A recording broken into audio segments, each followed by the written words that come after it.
All right, so in this question, we're now taking advantage of our knowledge of radioactive decays, like the different types, and then also our knowledge of what isotopes tend to be stable versus radioactive. And so that's why I give you this graphic here, because it's not something that you necessarily should remember. There are a couple of trends that I want to point out as we work through this problem. But we see that there's this what's called band or belt of stability, these blue dots here, which show us where isotopes are stable. Okay, so and it's all basically dependent on our proton to neutron ratio. So if you have that sweet spot of protons and neutrons, then it's going to be stable. So the reason why you need neutrons is because our protons are, of course, repelling each other. They're positively charged, and we're forcing them into a tiny little area, which is crazy because that's going to shoot up our potential energy. So there has to be some attractive force, and that's the strong nuclear force. And we require neutrons for that. So that's why they're there in the first place. Or how we think about why they're there is that they provide that attractive force that actually makes nuclei stable and for any of us to exist.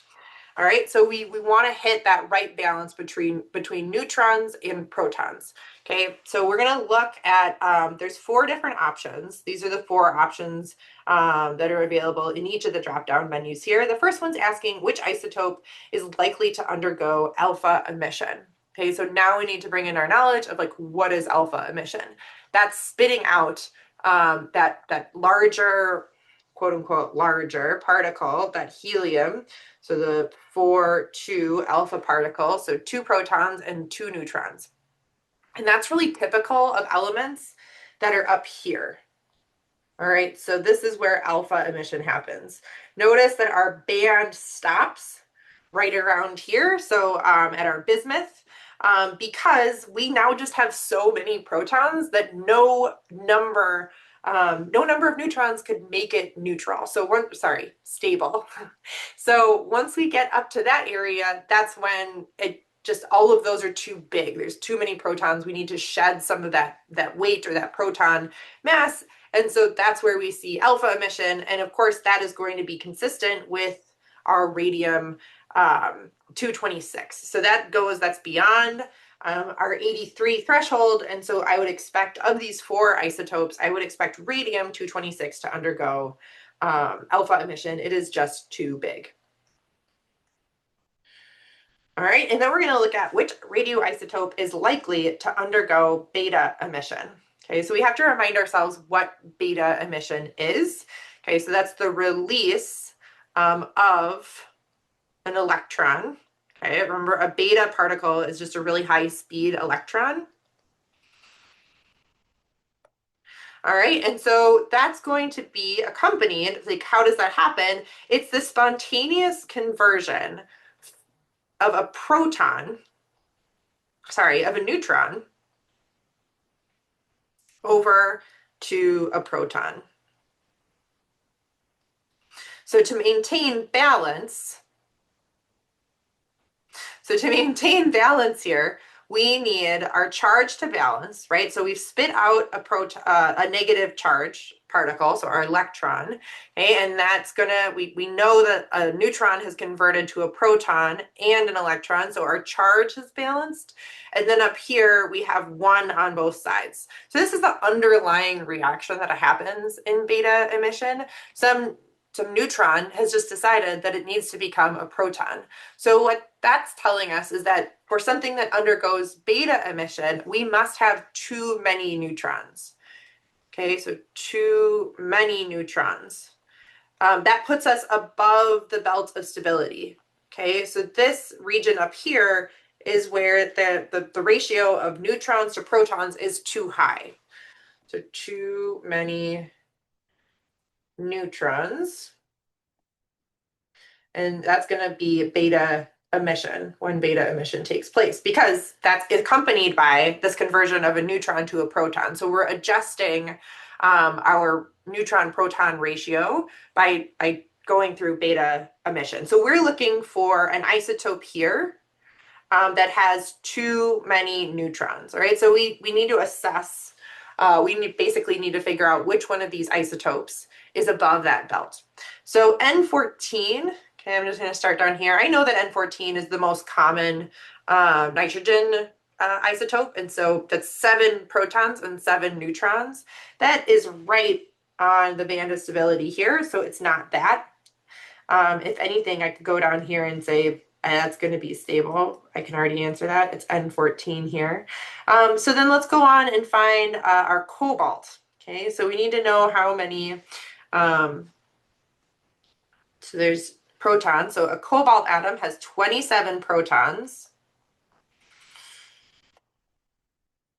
And this would have 40 neutrons. All right, so that's a lot of neutrons. So let's see about where that would put us on our band here. So here's 27-ish, and then there's 40. So there's cobalt 67. And so that's telling me that cobalt 67 is in fact a case where our isotope has too many neutrons. It doesn't like that. It needs to get back down to the belt. What can it do? Well, it can convert one of its neutrons to a proton and an electron. All right, so this answer is cobalt 67. We, through this process, already decided that N14 is going to be a stable isotope. It has a 1-to-1 ratio of protons and neutrons, which is exactly what it should be at this small size. So anything under 20-ish protons, those stable isotopes have equal numbers of neutrons and protons. Nitrogen 14 is just that. So this means that our last one here, iodine 113, should be what undergoes positron emission, but let's just double check here.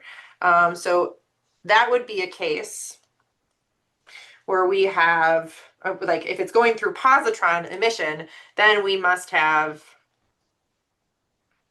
too many protons in this case. So we should be under the belts here. And the positron emission, we can write a similar underlying process where one proton decides that it's going to become a neutron and a positron. All right, so again, we have that balance. Our charge is summing up on each side, and our mass is charging up on each side, so I feel good about that. Let's see if iodine 113 fits that description. Okay, so iodine is 53 here. Okay, so iodine has 53 protons. Okay, so if it is iodine 113, that would mean it has 16 neutrons. So let's see where that would put us on the belt here. So here's 53-ish. Okay, and then here's 60.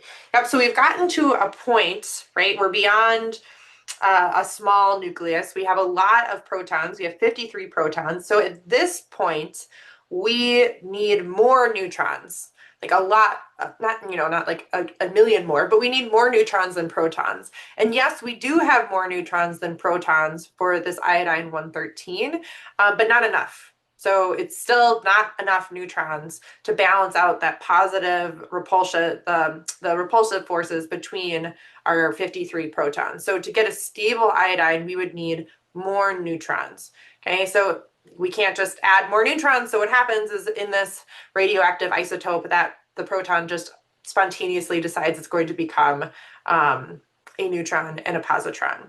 So that checks out too, that iodine 113 would undergo positron emission. We can make sort of the general, if we are under the belt, under belt, this is over belt.